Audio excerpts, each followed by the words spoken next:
Hi, it's me again with Corel Draw Tips and Tricks. Pretty cool little graphic and very easy. You want to take a screenshot of that right there. But all you do is take a square holding down the control button, and I'm going to hit P.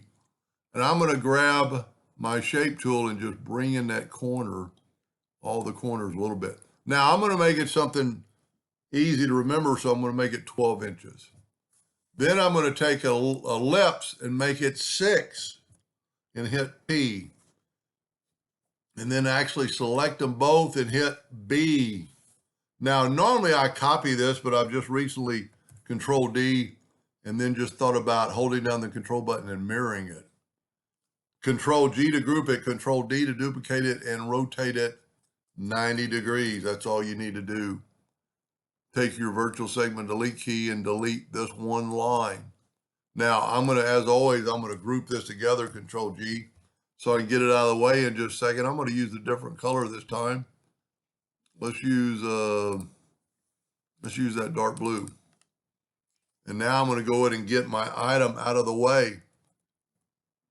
And I'm going to get so that is point right there is in the center of the page. So I'm going to select it and get my interactive fill tool. I'm going to come across and I'm going to put darkness in that corner. I'm going to leave it that dark.